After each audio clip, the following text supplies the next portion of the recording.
Nós vamos agora conversar e saber um pouco mais como que a gente amadurece para as coisas melhorarem. Nós vamos conversar com a psicóloga, com a psicanalista de família, Andréa Menezes Chagas. Olá, Andréa, bom dia. Olá, Dani. Muito prazer estar aqui, querida. Gosto muito do seu trabalho. Parabéns, parabéns. Que bom, que honra. Muito obrigada, Andréa. A honra é a nossa ter você aqui representando e poder responder essas perguntas, Andréa, que nós discutimos tanto. São tantos questionamentos na vida, mas ainda mais agora nesse período de isolamento, né, Andréa?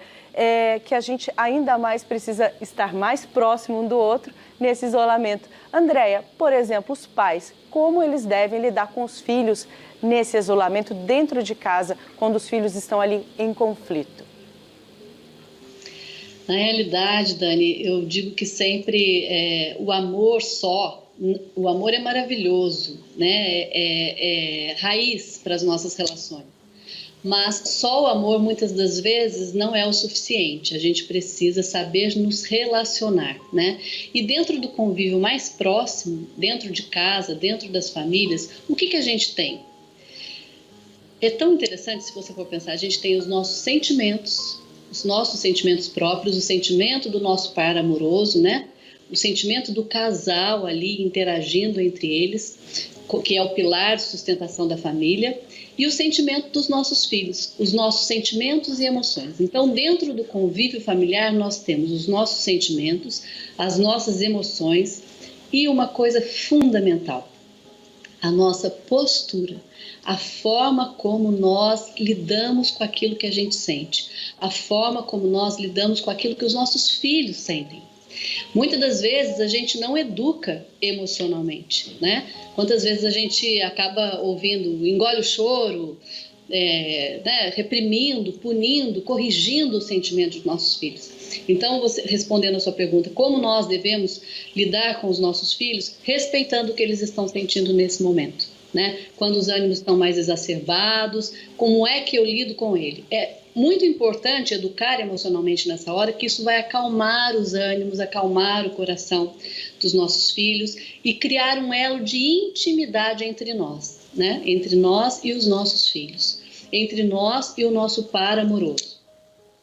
E como é que eu faço isso? Para os nossos filhos, reconhecendo o que eles estão sentindo.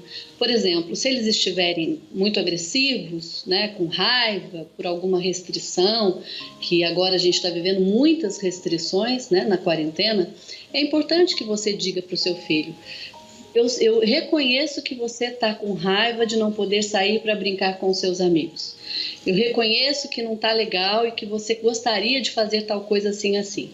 Mas para te proteger, filho, eu não vou poder deixar você fazer o que você gostaria agora. E criar alternativas. Ele não vai fazer o que habitualmente ele fazia, principalmente os adolescentes, né? Ele pode fazer alguma coisa em casa. Ofereça assistir um filme para o adolescente, ofereça brincar com a criança. E sempre, nunca punir, nunca corrigir os sentimentos. Isso é muito importante, Dani. Isso ajuda muito no convívio familiar. Sim. Andréa, em meio à pandemia, há crises políticas, há crise na saúde, há situações que vão limitando, principalmente os movimentos sociais, né, como você bem explicou para nós agora, mas para as crianças, também para os adolescentes, mas que maneira que a gente deve explicar para os filhos, para as crianças, o que está acontecendo? Falar para eles assim, é uma pandemia, não é algo interessante, né? Não é a melhor forma de explicar, porque eles não sabem o que é isso. Então, como que as pessoas devem explicar para as crianças o que está acontecendo? Para as crianças pequenas, né, que não tem assim, não sabe nem o que significa uma pandemia, não adianta racionalizar, não adianta fazer explicações, né, intelectuais da questão. Adianta entrar através do mundo, do universo dela própria, né? Através do lúdico, da brincadeira. Por exemplo, como ela precisa se higienizar para se proteger, né? A gente sabe que o detergente, um exemplo bem prático, Dani, a gente sabe que o detergente ou que o sabão, ele acaba com o vírus. Eu posso fazer uma brincadeira, colocar uma bacia com sabão, né? E colocar algum objeto ali, que na hora que eu coloco, o sabão dispersa. E esse é o movimento que o vírus faz quando a gente lava as mãos. Ensinar para a criança de uma forma lúdica, de uma forma... É importante, porque ela vai, já ela vai voltar para a escola e ela vai precisar entender que ela precisa se proteger. Mas ela não vai entender intelectualmente. A criança pequena só vai entender se for uma explicação amorosa, lúdica, de uma forma que ela possa absorver aquela explicação. E o adolescente não. O adolescente já é capaz de entender, né, o que é uma pandemia. E é muito interessante, tanto o adolescente como a criança, eles assimilam muito quando você fala para o que eles estão sentindo, não para a cabeça, para o intelecto deles, sabe? Legal. É interessante, né, a gente aprender, e esse aprendizado parece que tranquiliza, né, tira um peso das costas. Porque, Andréia, existem alguns momentos que, seja a mulher, o homem, o filho mesmo, ele mesmo diz, eu não estou aguentando mais. O que você diria, Andréia? O que essas pessoas devem fazer para aqueles momentos do não estou aguentando mais isso? Eu brinco que no convívio familiar a gente deve ter o emocionômetro ou o desconfiômetro emocional, como se fosse um aparelhinho. Então, assim, se eu estou no calor da minha hora, né, se eu estou exausto, se eu estou muito cansado, ali não é um momento de você conversar, de você discutir, de você tentar estourar. Claro que às vezes a gente estoura, claro que muitas das vezes isso ultrapassa a nossa vontade até, né? Mas saber se retirar, saber se preservar, saber que ali não é hora e falar para o seu filho mesmo, filho, a mamãe está cansada, né? Eu preciso descansar um pouco para eu voltar e aí a gente pode brincar, e aí a gente pode assistir um filme, aí a gente pode... É importante porque você se humaniza diante do seu filho e você se preserva ele, preserva a relação, né? Em relação ao par amoroso, a mesma coisa. Muitas vezes a gente está no calor da nossa hora, né? A gente está exausto, a gente está chateado, a gente está cansado, frustrado. Nessa hora é muito importante que você diga, agora eu não consigo conversar com você. Ou agora eu não vou ser uma boa companhia para você. Me dá só um tempinho, deixa eu só me recompor e aí já a gente retoma. É isso, gente. E aí o par amoroso precisa saber respeitar esse momento. Não é ficar, ai, o que você tem? Ai, por que você tá assim? Nossa, mas por que você vai para lá? Nossa, né? Eu acho que é tão importante a gente, no nosso convívio, na construção da nossa intimidade, a gente poder respeitar o momento do outro, perceber que o outro não tá legal e que se ele tá pedindo um tempo, né? Dê um tempo para ele, só de respiro. O respiro oxigena as relações, né? Exatamente, André. Eu gostei muito dos exemplos. Principalmente no isolamento, numa casa pequena, respeitar o outro. Às vezes o outro ele vai para um quarto para ler ou para ir no computador para descansar um pouco. Dá um tempo, né, Andréia? Dá o tempo para o outro também. Quando você dá o tempo para o outro, você também está se cuidando, né, Andréia? Quando a gente se cuida, a gente automaticamente está cuidando do ambiente familiar. Não é bem assim? Sem dúvida. Na realidade, você tocou num ponto extremamente importante, né, Dani? Que é assim, o que garante, na realidade, a saúde das nossas relações, principalmente as mais próximas. O que garante que eu tenha um percurso na vida fluido é a minha capacidade de amadurecimento emocional. E a gente sabe que aonde é que a gente adquire isso? Dentro de casa, com os nossos familiares e as pessoas que são mais importantes para a gente desde sempre, né? Então, por isso é extremamente importante que eu costumo dizer que se você quer o destino da sua vida nas suas mãos, você precisa conhecer a sua história de origem. Por que isso? Porque a gente tem, assim como a gente tem heranças genéticas, né? A cor do olho, da pele, os traços, a gente tem heranças psíquicas também.